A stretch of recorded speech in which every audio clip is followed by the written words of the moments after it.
మట్టి కూడా చాలా వెరైటీగా ఉంది, ఒక రకమైన స్మెల్. అది ఏంటి బెల్లంతో తయారు చేస్తామని అంటున్నారు. చూడంగానే మాకు విచిత్రంగా అనిపించింది. బెల్లం అంటే మొలాసిస్ అనేది ఐడియా ఉందా మీకు?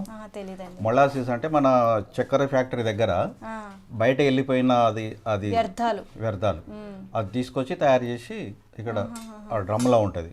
అది తీసుకొచ్చి మన ఈ బాజార్లో ఉంటుంది కదా దుమ్ము బట్టతోటి వస్త్రగాలం పడతాం మెత్తగా, అంటే సన్నగా జల్లెడ అంటారు దానికి. ఈ బట్టతోటే వస్త్రగాలం బట్టి మెల్లగా దాంట్లో కలిపి సరి చేస్తాం తొక్కుతోటి. ఎంత సమయం పడుతుందండి అదంతా తయారు చేయడానికి మీకు? అదొక గంట సేపట్లో చేస్తామండి. అది బెల్లం కొనుక్క రావడం అన్నట్టు, ఇక్కడ దొరకదు, అది సిటీలోనే తెస్తుంటాం.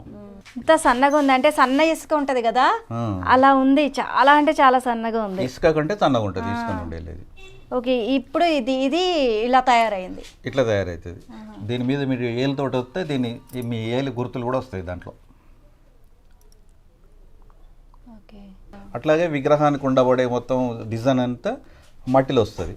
మట్టిలో అంటే ఇది కాకతీయ గేట్ కాబట్టి దానికి ఉండదు వస్తుంది. ఈ నక్షి ఏదైతుందో అదంతా ఈ మట్టిలో వస్తుంది.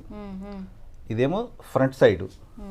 దీని తర్వాత ఇది ఈ ఓల్ ద్వారా కరగబెట్టి పోస్తాం, ఇత్తడి కరగబెట్టి. ఇత్తడి కానీ అంటే బ్రాస్ కానీ, కాపర్ కానీ, అల్యూమినియం కానీ, మన సిల్వర్ కానీ ఏదైనా విగ్రహాలు ఏది కావాలంటే అది, ఎంత పెద్దదైనా ఎంత చిన్నదైనా 2 ఇంచుల నుండి 7 ఫీట్ల వరకు ఏ విగ్రహం కావాలన్నా చేస్తామండి. ఇప్పుడు ఇది ఎన్ని ఇంచులు ఉంది? ఇది 6 ఇంచులు ఉంటుంది మేడం. 6 ఇంచులు 7 ఇంచులు. ఇంకా పెద్దవి కావాలంటే పెద్దవి కూడా చేస్తాం. ఇది మీ వెనక ఉంది కదా అయ్యప్పది. ఇది 60 కిలోలు వస్తుంది మొత్తం బేస్తో సహా. ఇది ఎవ్వరు కూడా చేయట్లేదు, ఈ ముద్రణ అనేది మీ దగ్గర మాత్రమే ఉంది అని అంటున్నారు. ఊర్లో ఎవరి దగ్గర లేదంట కదా? ఇంతకుముందు ఉండిరి కానీ ఇప్పుడు ఎవరు చేస్తలేరు. ఇది నేను ఒక్కరు మాత్రం. ఎందుకు? కారణాలు ఏంటంటారు?